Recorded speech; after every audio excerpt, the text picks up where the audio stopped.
I'm looking for a thumbs up, but I'm going to, as a typical economist, I'll assume I got one.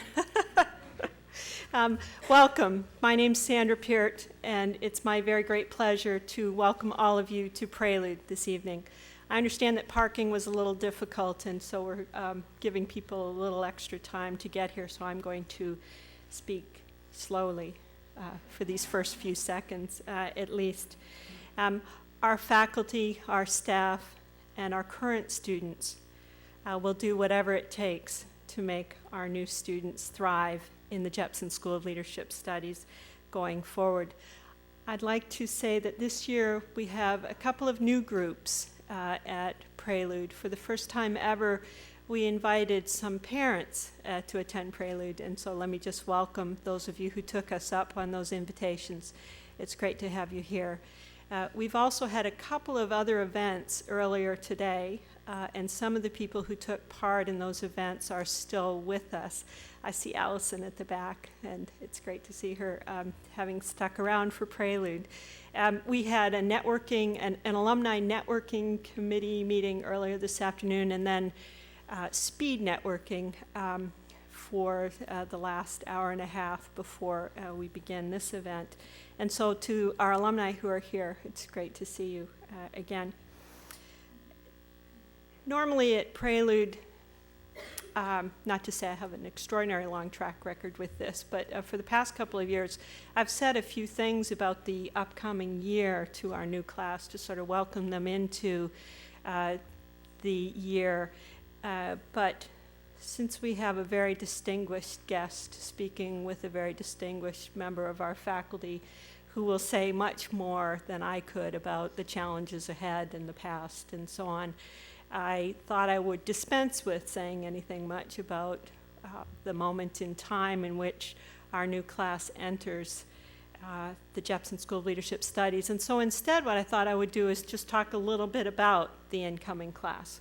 And so I'd like to let all of you know that we have 73 new members being inducted into the Jepson School of Leadership Studies. Most of them are here this evening. That's why I was looking for the thumbs up from the back. And what have you done already? And what might you be doing in the future? I should note that 5 of you were admissions representatives, 10 were orientation advisors. We have honor council members. We have members of student government associations. Some of you are writing consultants, and I think that's a delightful attribute. A number of you are varsity athletes. We have field hockey, women's lacrosse, basketball, and soccer represented amongst you, and then another 18 club sports among you. 27 honorary or social or academic Greek members. We have 7 of you who are serving in mentoring programs either at the university or in the greater community. 6 of you are members or officers in faith-based groups. 4 have already engaged in research with faculty members at the University of Richmond. And that's something I'd like to particularly note because we at the university, well, we at the Jepson School are just beginning to encourage in a monetary way student-faculty collaborative research. And so as you come into the school, think about what sorts of projects you might be interested in going forward, because for the first time this year we've begun, as I say, to have a sort of structured program of that sort. Some of you are a cappella singers, which is quite interesting. We have a number of university dancers. At the university, you've worked in catering, in the Weinstein Center, in development and alumni relations, in the Maudlin Center, and in media services. You've organized voter registration for the 2008 presidential election. You are entrepreneurs who started your own businesses. You founded a newly developed student organization. You're representatives from Amnesty International, from Model UN, Global Health Club, the Collegian newspaper, and I should say I spoke with a Collegian newspaper writer just a couple of days ago about Governor Kane joining us at the Jepson School next semester. and you're on the debate team. So I think that's just a wonderful assortment of students and interests coming into the Jepson School. Our calendar at Jepson, as you will soon discover if you haven't already, is filled with all sorts of events throughout the year. But I have to say that Prelude is one of my favorites, and I like it because it represents new beginnings, new hope, a new crop of students, and it's just a fabulous set of events. The other particular event that I really enjoy at the Jepson School is our senior award and recognition ceremony, and I like to think of those as sort of bookending your career at the Jepson School, first where you start out and then finally as you leave us. So I'd like to welcome all of you, and now Alexis will introduce our student speakers for the evening.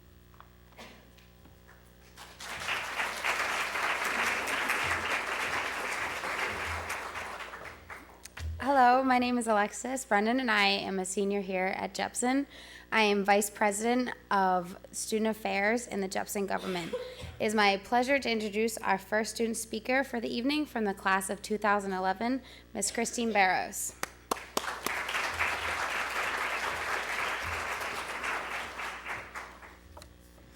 People ask me all the time what I'm studying in college. On campus, my answer to the question is brief: business and leadership, done. However, when this conversation happens outside of the university, I'm often met with lots of follow-up questions. What? Leadership? How do you study that? What do they teach you? My first semester as a Jepson student, I had a difficult time coming up with the answers to these questions. What does it mean that I'm a student of leadership studies? However, as I progress through the courses, I'm slowly building an understanding of the importance of leadership studies in the context of my life.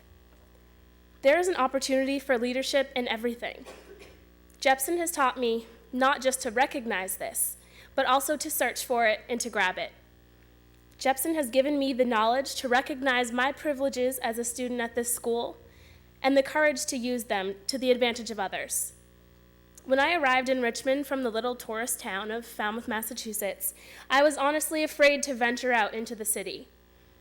If it were not for the requirements for many of my Jepson classes, I may not have gone out into the community to help where help is desperately needed. Jepson has opened my eyes to the necessity of stepping outside my comfort zone and doing something actually important. The knowledge I have gained as a Jepson student has come not only from the lectures of my professors, but also from my fellowship with this amazing group of students. Surrounding myself with people who are so dedicated to being effective and ethical leaders is incredibly motivating. Every day, the actions of my peers demonstrate and reinforce what I learn in class. So, what is it exactly that I am learning? I am learning how to participate actively in the world around me. I am learning how to make change and how to inspire others to make change. I am learning how to work with people who are different than I am and who have differing viewpoints and varied experiences. I am learning how to be an empowered follower and taking a stake in everything that I do. I am learning how to adapt my personal style of leadership to fit different situations. And I'm learning how even a tiny bit of change can make an impact. I feel that being a student in the Jepson School gives me an invaluable advantage over others. Although I occasionally have to explain what it is and how it has impacted me, there's no refuting what it's worth. Leadership studies is more than just a supplement to my future business administration degree. It is an enhancement of my personality, my logical capabilities, and my personal morals and ethics. So when people ask me how I study leadership, I say that I study the processes, the theories, and the history of leadership, and I use the knowledge to learn more about how I can better my community, my world, and myself.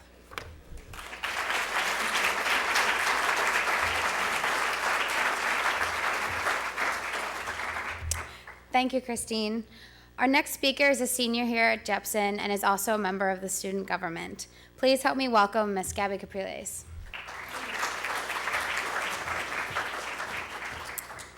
Hi. Okay. When I think of Jepson, many thoughts come to mind. First, it's my home school here at the University of Richmond. leadership also reminds me about the countless number of hours spent in the Jepson Student Lounge. And it's a major that nobody outside of Jepson really understands. What exactly is a leadership studies major? I'm sure that's a question that we've all received countless times. It's actually a nice icebreaker or conversation starter. So tonight, I'm going to tell you exactly what a leadership studies major is for me, exactly what passion and purpose it has given me. I came to college wanting to be a journalism major, but I stand before you now, less than 2 months away from graduating, and I know what my purpose in life is, to help children through education and outreach. Jepson has given me this wonderful passion and outlook. Let me take you down the path of my career as a Jepson student. I can still remember signing up for classes the summer before freshman year. I was sitting on my neighbor's couch reviewing the course catalog with her. I'd sign up for core, Spanish, journalism, but wait, I still had another spot left open. Flipping through the course catalog, Foundations of Leadership caught my eye. Flash forward to the first week of classes.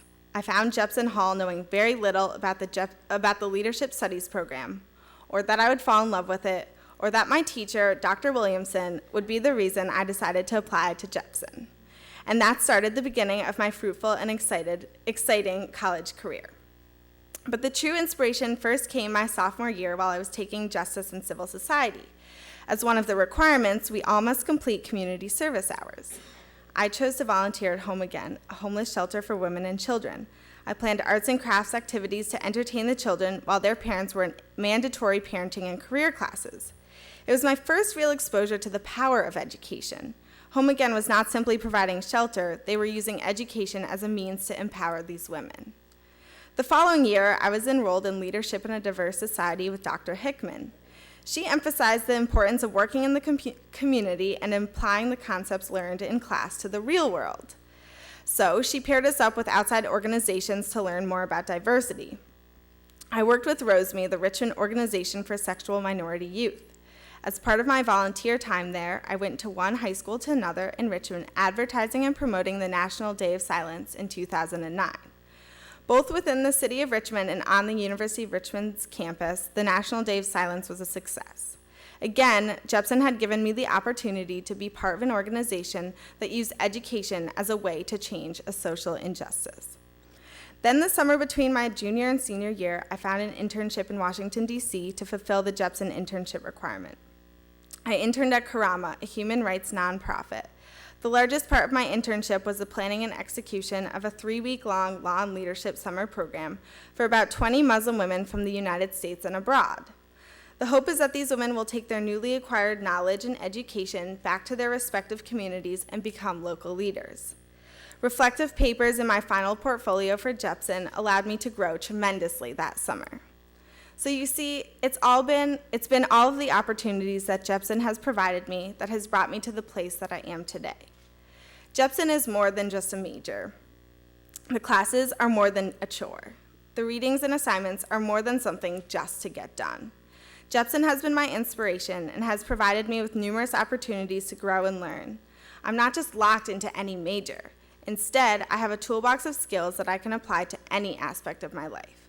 And that's what I love most about Jepson. My Jepson experience began that summer on my neighbor's couch, but it will continue with me forever.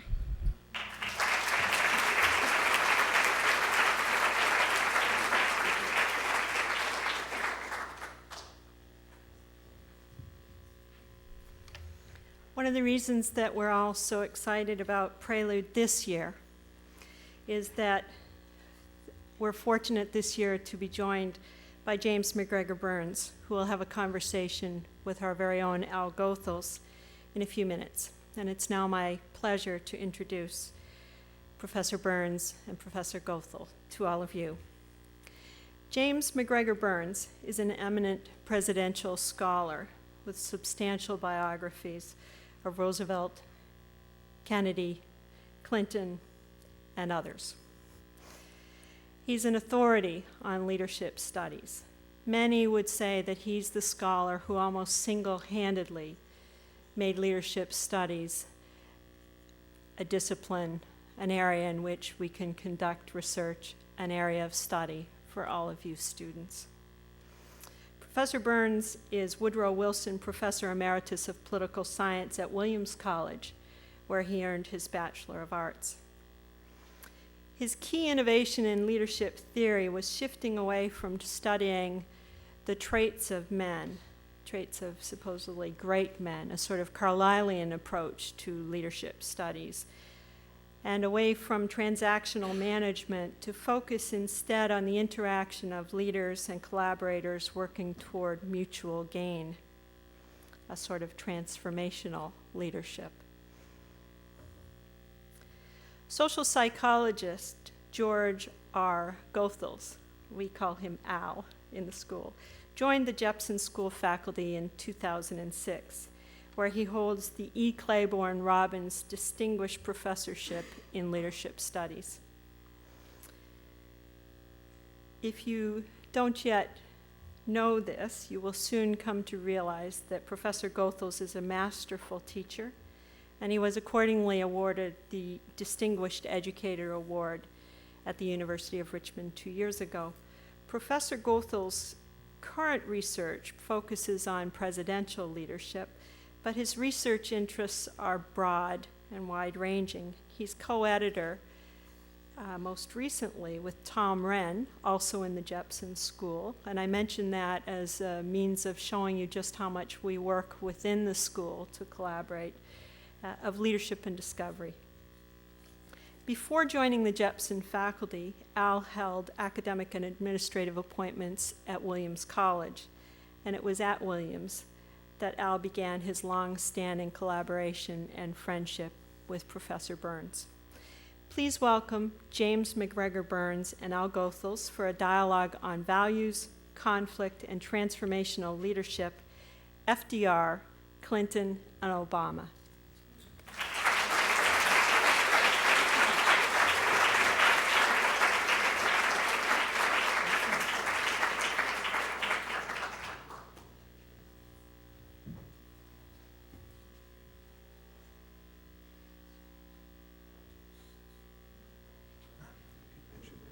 Good, thank you.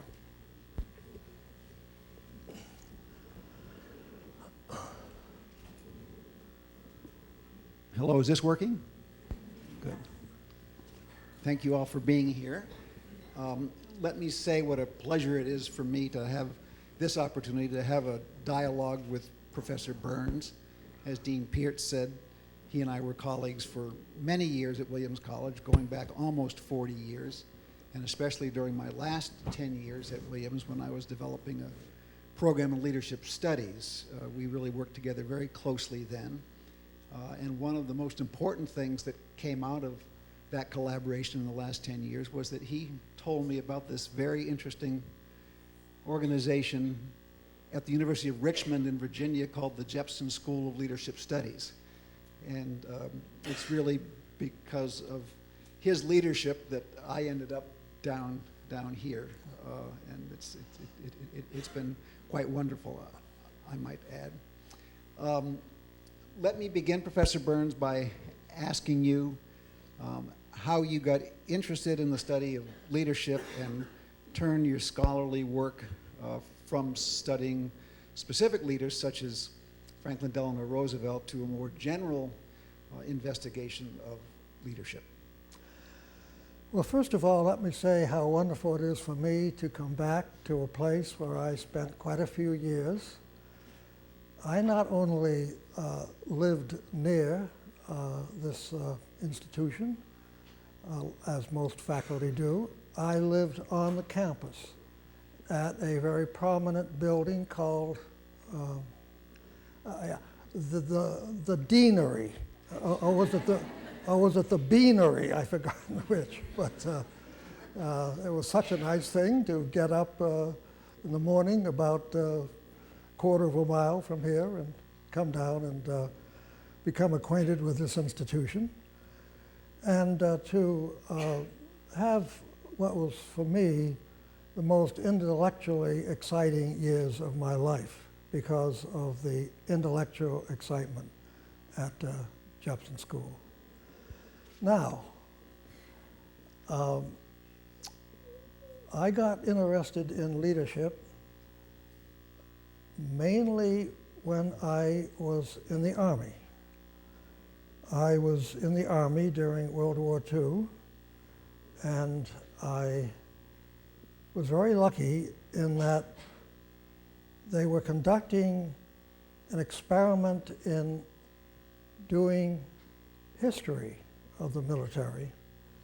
But instead of the kinds of things you usually get, played up and simplified, they wanted to get to the very guts of leadership, and particularly the whole question of leadership from the bottom, leadership not from just the generals and the colonels and so on, but leadership perhaps more pervasively through the whole Army outfit. But to put it more simply, when I took part in the operations in Saipan and Guam and the Philippines and finally in Okinawa, we perfected a method of first meeting with the troops before the invasion, taking part in the invasion ourselves to the extent we could, and then, most importantly, bringing together the troops. And the reason I got interested in history from the bottom up was when we discovered in interviewing those who had taken part in the operation, from the generals down to the privates, that the privates and the corporals and the sergeants had often taken leadership at the height of the struggle. That it was not just some colonel directing things from behind, but everyday type guys were taking leadership in new situations that arose beyond anything that had been prepared for. So that was my introduction to leadership from the bottom up. And that's something, of course, as you know, I've been pursuing for some time. Your definition of leadership has been very influential, and exactly what leadership is something that we discuss at the Jepson School quite a lot. And I'm wondering if you could tell us how you define leadership and really what the key elements of it are. Well, very much in the way I've already suggested, and that is that leadership is not just from the top down. Leadership is from the bottom up, and leadership is from the middle up, and so on. It's a collective effort. And the great test of the leadership is a moral test. And that, again, is something that was emphasized here when I was at the school. And that is that what are you fighting for, and what are you fighting against? Well, we were pretty sure what we were fighting for and what we were fighting against in the Pacific and in World War II generally. It's not so clear today sometimes what we are fighting for and against. As Dean Peart mentioned, your specific concept of transformational leadership has been extremely influential in leadership studies, and it involves concepts of values, and maybe most importantly, and as you've said, one of the most overlooked parts of your theory is conflict. And I wonder if you could say a little bit about what the most important elements of transformational leadership are, and how the values and conflict piece fits in to that overall conception. Well, it's first of all, transformational leadership is a moral concept again. And this indicates that the leader not only goes about his or her business the way he or she is told, but is constantly asking the question of why. Why am I doing this? Why am I trying to lead people in this way? Why are they responding and not responding? So this led me into a more systematic study of transformational leadership, and also the distinction between transformational leadership and transactional leadership. Both kinds of leadership are very important. Transactional leadership is something we do all the time, whether we realize it or not. whether it's a monetary thing, but more likely just dealing with our friends, our roommates and so on, we do transactions with them. And life could not go on without that kind of transactional leadership. But it's not enough. And what we discover, and I discovered not so much from my Pacific experience, but from simply reading history, how often it was so crucial that there would be a leader who could rise above the usual level of leadership and supply what we call transformational, I sometimes like to use the word transforming leadership. And there again, as I say, this is first of all a test of character and a test of what we stand for, our values, our ethical concerns that are so important in this institution. But the contrast between the two, transactional and transforming, is very exciting intellectually, because what you do as you study history, or if you study leadership, is to see the kind of day-to-day things that leaders do, sometimes quite almost unconsciously, as against seeing what national leaders with power do when it comes to how to do their job. And here we come to the distinctions that we make with presidents. Presidents are not the only leaders, but they're the most studied leaders, and including by you, Al, your own work, studying leadership. And that is the question of whether they can rise above mere representation, that is representing the Democratic or Republican Party, whether they can take actions, as Churchill would say, in a realm that they did not fully understand because it was so complex, but above all to lead, to act, and to try to act in the way that we're talking about tonight.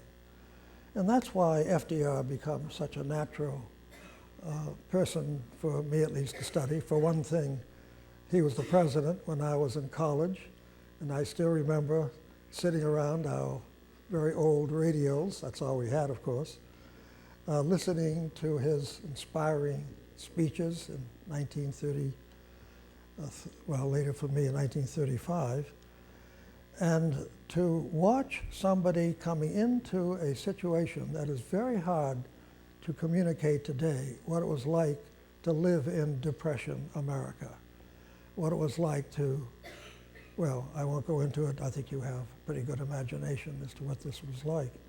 And here was a man who was inspiring hope, but not only doing that, a lot of politicians do that, he was inspiring action. And he was presenting a program. And then to watch as Roosevelt put through, with the help, of course, of a Democratic and a Republican Congress, the key issues of 1933. But then to watch what happened when he discovered, and this is the test of leadership, that he was failing. You read about that first term as though, you know, everything was great. Roosevelt came in and everything was solved. Not so. Things did not go well. He was trying to use some rather old-fashioned measures to deal with the Depression. And he had the courage that I think is the greatest courage of a leader, is to realize I'm not leading. I'm wrong. I've got to do better.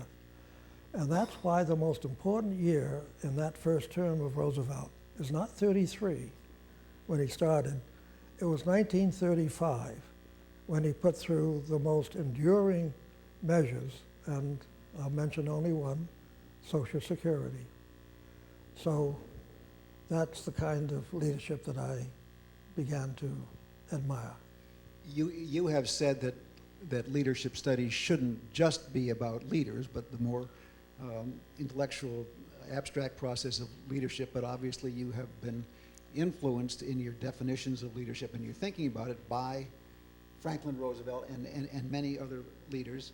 And I think it would be nice tonight to give all of you an idea of just how Franklin D. Roosevelt inspired Professor Burns and many others. So if Brian is listening to this, he will turn on 3 minutes of a very famous speech that Franklin Roosevelt gave just before the re-election of 1936, when his second term started. So let's play this, and again, I will ask Professor Burns to make a comment on it afterwards.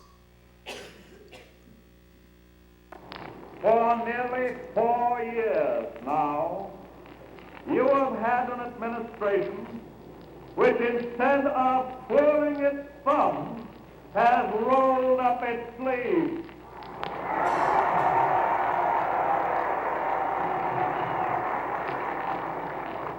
And I can assure you that we will keep our sleeves rolled up.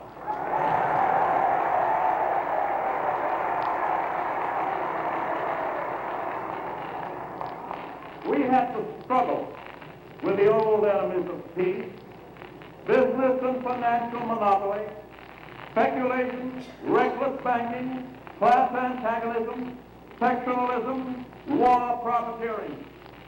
They had begun to consider the government of the United States as a mere appendage to their own affairs.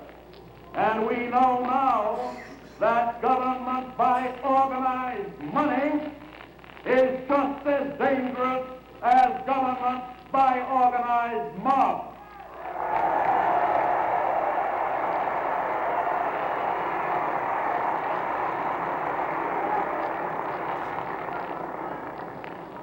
Never before in all our history have these forces been so united against one candidate as they stand today. They are unanimous in their hate for me, and I welcome their hatred.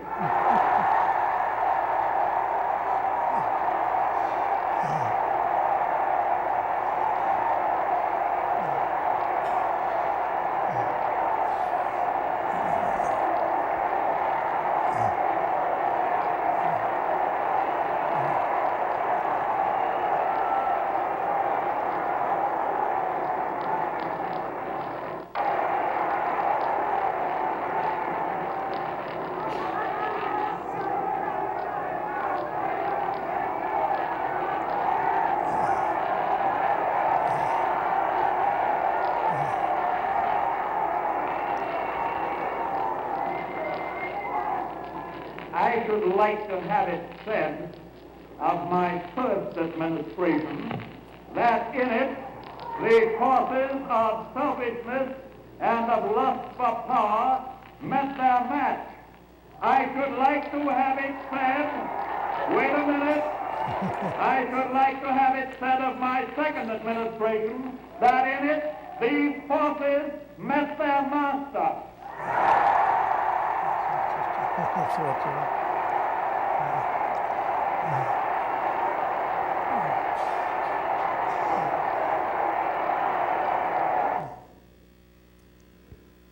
Professor Burns, you heard that speech at the time in 1936 as a sophomore at Williams, and I'm wondering if you can share some of your thoughts about it then, perhaps, or more importantly, now. Well, I think coming to now and coming to what we study at an institution like this, it raises the whole question of conflict, the role of conflict in leadership. And there was a man who put it about as bluntly, maybe overly bluntly, as one could imagine. When you're talking about hating me and so on, those are very strong words. So I think it raises the question of constructive conflict. And I have to say that in the long run, Roosevelt was one, considering also he was commander-in-chief during World War II. He was a master of constructive conflict. But how to handle conflict, I think, is the toughest problem for leadership. There's no simple answer to this question. How tough should one get? How combative one should get? To what extent should one give in to people who keep saying, look, don't argue all the time, just sit down, you and the other party, sit down and around the table, and can't you just sort of peacefully work this out? And the answer is no. It would be nice if you could do that. But the answer is that in a democracy, you've got to have rational but extreme, well, I don't want to say extreme, but extensive conflict. You've got to fight over things, because unless democracy can present two sides in an exciting battle and then achieve majority rule in the hands of the victor, if democracy can't do that, it will fade away as other isms have faded away. So I would just add conflict to the most crucial aspect and the most complicated and difficult aspect of leadership. In 1999 or 2000, you and your colleague, Georgia Sorensen, who is here, wrote a book called Dead Center, Clinton-Gore Leadership and the Perils of Moderation, in which you felt that Bill Clinton failed the test of transformational leadership, partly because he wasn't willing to engage in conflict in the way that Franklin Roosevelt was. I wonder if you could comment on that and/or say a little bit about how you think Barack Obama is doing in terms of actualizing the potential, I think, that you believe he has to be a transformational leader. Yes, would you repeat the first question? Well, comment on Bill Clinton's leadership himself, yeah. And then maybe transition to Obama. Yeah, so much does depend on the time, because Clinton came in, obviously, into a very different context than FDR. And I think Clinton was a master at transactional leadership. I don't think even he would claim, and he knew a lot about leadership and read about leadership. I don't think Clinton would, at least as he talked to me, would talk about the need for transforming leadership. I don't think he thought of leadership in those terms. And maybe the times did not call for that. But on your second question. How's Barack Obama doing? How's Barack? I think Barack Obama as a person is one of the most impressive political leaders I've ever seen. The way he conducts himself, the way he meets current needs, the way he, if there are deaths in the army or in some other, he goes there, he's present, he has a nice touch, he's not arrogant, and so on. But having said that, I don't think he will be a very successful president. And I say that not in any kind of disrespect for him, but because I think we have the worst leadership system of all the democracies. I feel very strongly about this. I'm glad you asked, because I think we sort of take for granted, yeah, we have a great system and we love it and so on. It's not. And the reason I say this is that we have a system that institutionally has not changed and was not supposed to change since it was created in the latter part of the 18th century.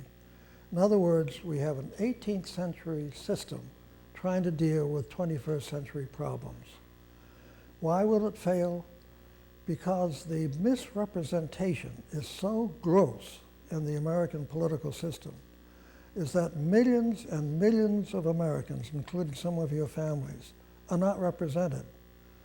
If you have a Senate that gives the same representation to, say, Utah as it does to California or Texas or New York or the other big states, this is so grossly inappropriate and ineffective as to make it, aside from bad representation, makes it so difficult for a president like Obama, with his great hopes and his great beliefs, to be very effective. And what particularly interests me, and you can ask yourself about this question, and I could ask myself, because once I could only say, oh, I didn't think much about the Senate having representation the same for every state. But when you think about this, you realize that it comes down to a concrete question, such as we'll be facing this country in Congress, as you know, as you follow the proceedings. There will be a test of representation, such as perhaps we've never seen before, when on the health bill, for example, and the other bills, energy bills and so on, that are coming along, there will be a gross overrepresentation of the rural and conservative areas of this country. And in my view, and I'll now make a forecast that I will not live to see, but I'll make it, even though it's a rather gloomy one, that sometime in the lives of people here who study leadership, there will be a leadership crisis in this country beyond anything we've seen except during the Civil War. And how we handle that, how the president handles that, but above all, how people handle that, of course, would be crucial. And I'd like to think that students of leadership would say to a president, first, you must act. Secondly, you must act responsibly. And third, you must always understand the needs of the minority and not the majority. And maybe in that way, when that fateful day comes, I hope it won't, but when it does, I hope that your study of leadership in this wonderful institution will help you deal with that crisis. It would be nice if we could end on a cheerier note than that, Professor Burns. However, I think it's in keeping with who you are and what the Jepson School of Leadership Studies is that we should end on a note that I think is quite provocative. And thank you very much for joining us here at Prelude 2009. Thank you for having me.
All right, well, now we are at the part of the evening where we are going to celebrate our new students. And so I'd like to once again thank James MacGregor Burns for being here to celebrate this new class with us, and to thank Dr. Goethals for having that engaging conversation. My name is Kirsten Soderlin, and I'm the Associate Dean for Student and External Affairs here at Jepson. I'm a new member of the community, and so it's very exciting for me tonight because this is also my first class that I have the opportunity to welcome to the Jepson community. So we're going to go through each of our new students. I'm going to ask that they come up. We want to make sure that you sign the book over here representing your class, and then you're going to come across the stage to get your certificate from Dean Peart, so that we can officially welcome you as a member of the class of 2012. I would like to say before we start, there are a few folks who could not join us this evening. We have a field hockey player who was very, very torn because our field hockey team won this weekend, and so she had to be whisked away to Ohio to play. We also have several university dancers who were very torn because they have a special choreographer in, and they could not miss their class. So we are sad that they're not with us tonight. And there are a few other students who had some other reasons as well. So with that, I'd like to ask the first group, Lily Anna Ackerman. Lily?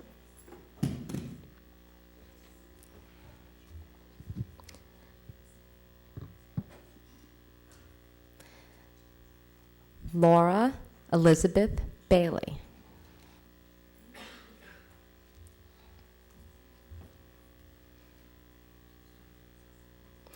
Amari Jamarcus Bailey.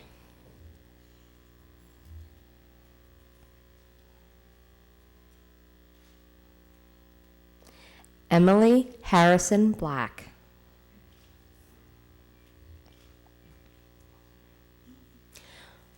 Robert Anthony Blasio.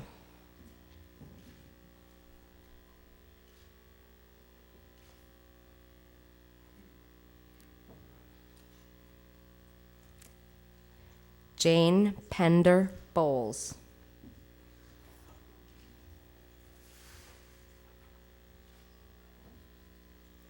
Sarah Elizabeth Bowers.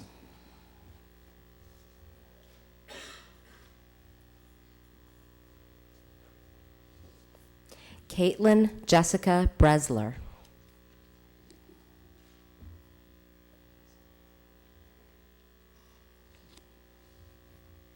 Martha Harden Bricky.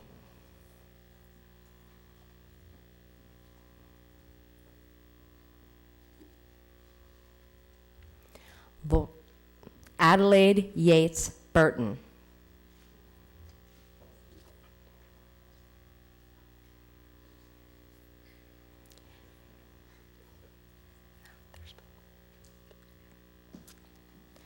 Lauren Scott Butler.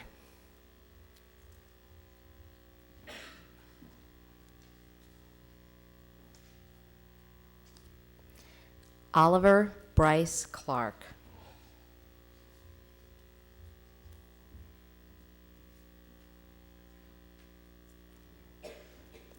Blair Philip Dibble.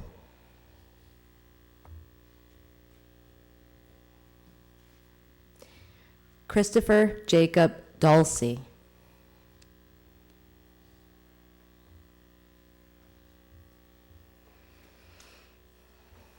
Miriam Elizabeth Epen.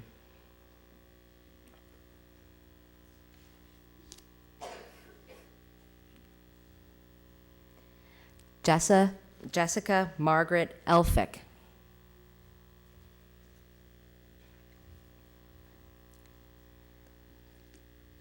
Connor Thomas Flanagan.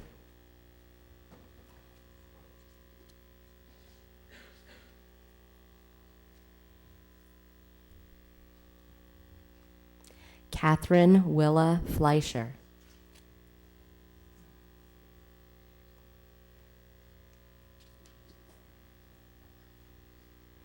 Joshua Alexander Ginsberg.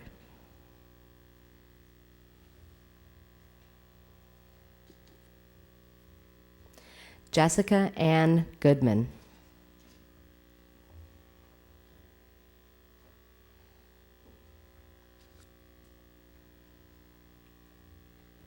Katrina Helena Goulden.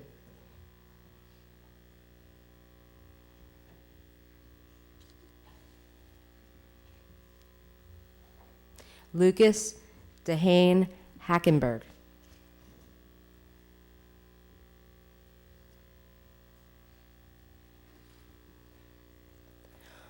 Lauren Rebecca Harrison.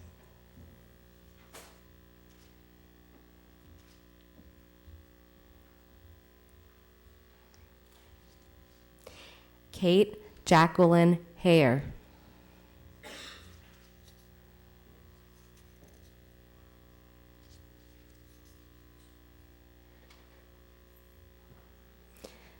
Jeffrey Paul Hunt.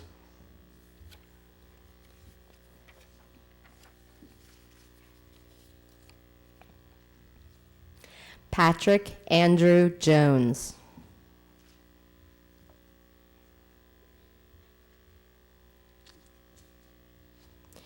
Julie Jinkyong Kim.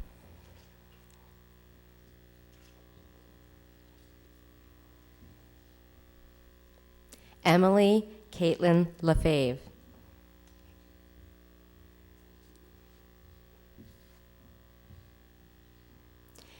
Cameron Parker Lee.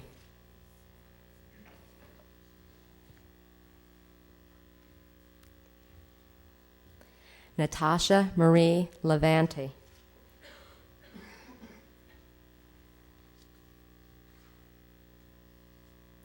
Caitlin Montrose Manick.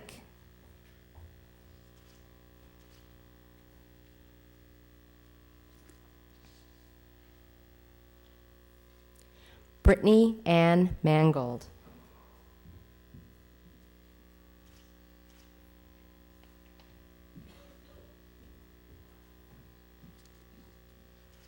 Rebecca Lee McAdams.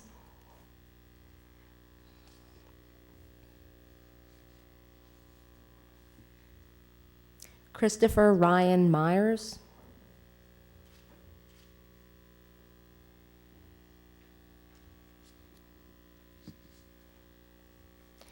Allison Elizabeth Miller.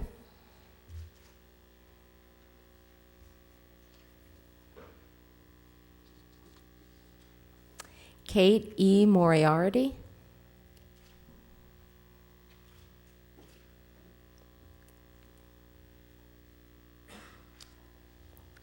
Elizabeth Whistle Nayland.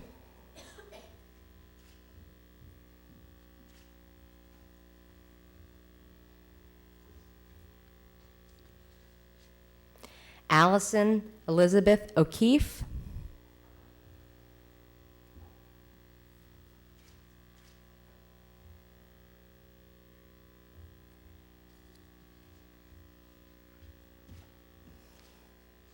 Abigail Lee Oliver.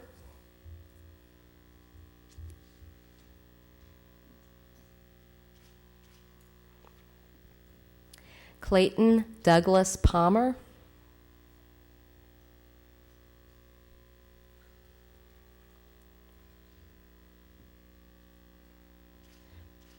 Isabel Madden Petrie.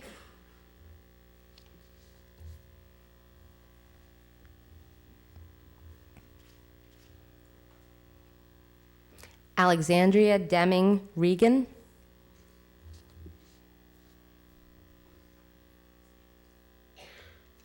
Ashley Christine Reynolds.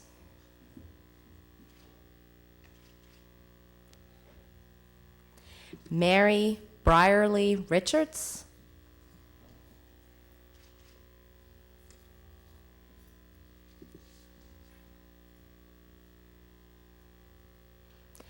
Sarah Jane Roberts.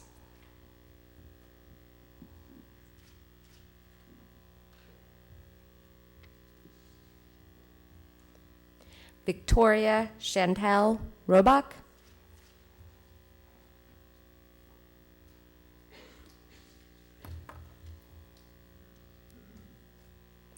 Jennifer Moser Rudolph.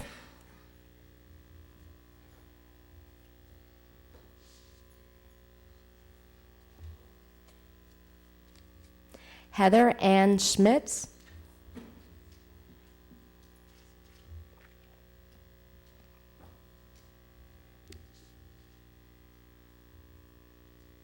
Colleen G. Schultz.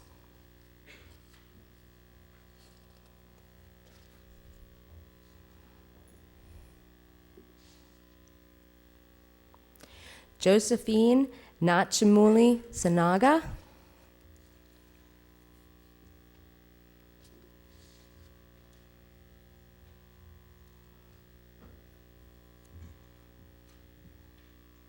Kelsey Janine Sherman.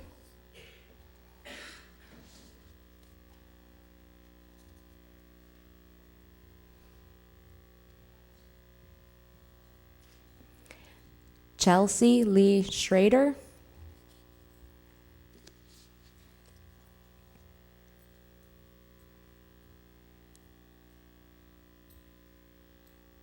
Madeline Grace Small.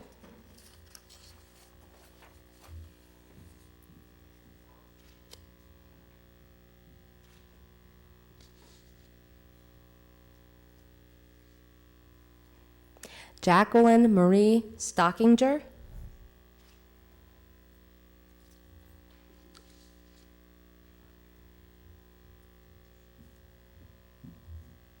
Colin David Sweeney.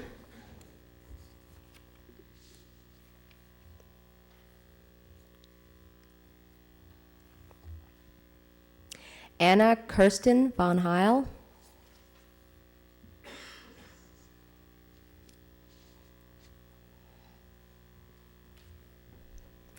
Jeffrey Allen Weathersby.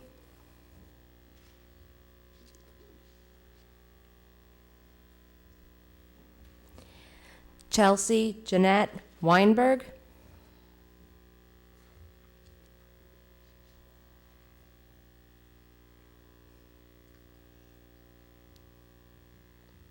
Bridget Mary Weedy.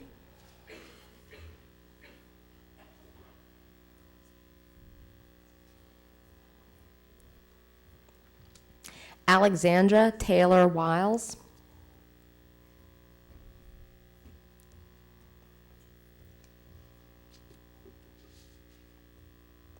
Tyler Michael Williams.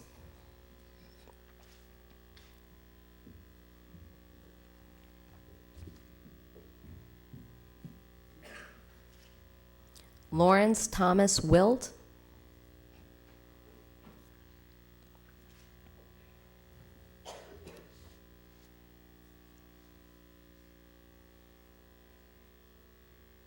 Jake Winkler.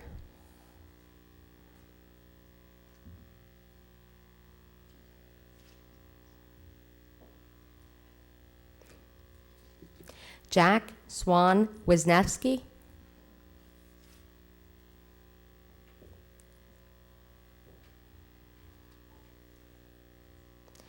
Lindsay Frederick Yudkov.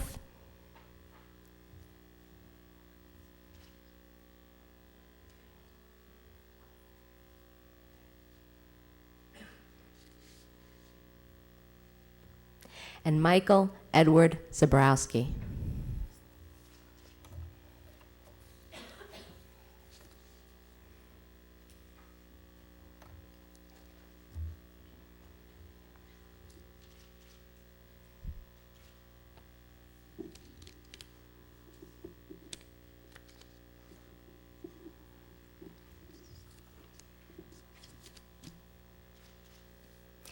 So Dean Peart, members of our faculty, friends, family, guests, alumni, I would like to introduce you to the Jepson School of Leadership Studies class of 2012.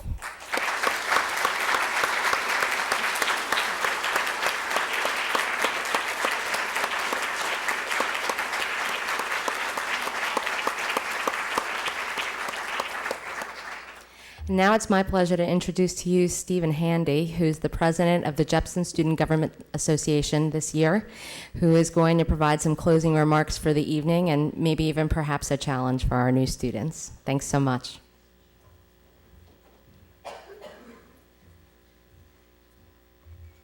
Jepson class of 2012.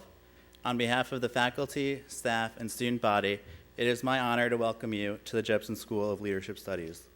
The Jepson School will provide a unique experience unlike that of any other. Your way of thinking and ability to address social issues will be challenged during your time here at the Jepson School. Students and teachers alike will inspire you to make an impact out of the classroom, but it is your responsibility that you make the most of your time at the Jepson School. Just a few moments ago, you signed the Jepson book, signifying your acceptance into the Jepson School, but your signature carries further importance. As a newly inducted Jepson student, you are encouraged to attend future Jepson-sponsored events, as well as events hosted by the Jepson Student Government Association. These events are organized for your benefit, so that they broaden your knowledge. And through knowledge, I do not just mean what you learn in the classroom, but also getting to know your professors and fellow peers outside the classroom. Jepson is a close community, so I challenge you to get to know every professor and each and every one of your 72 peers by the time you graduate from the University of Richmond in 2012. In closing, I would like to express my sincere gratitude to the JSGA vice presidents and senators for their work with organizing Prelude as well as the pre-Prelude events. I would also like to thank our wonderful advisor, Dr. Kirsten Sutherland, for her help with organizing all the events and making sure that they run smoothly. Also, many thanks to our guest speakers, Gabby Capriles, Christine Barrows, James MacGregor Burns, Dr. Goethals, and Dean Peart. I now invite you to the first of many fine receptions. To the new, to the new class, be sure to pick up a Jepson's t-shirt on your way out, and I hope that you have a wonderful evening. Congratulations.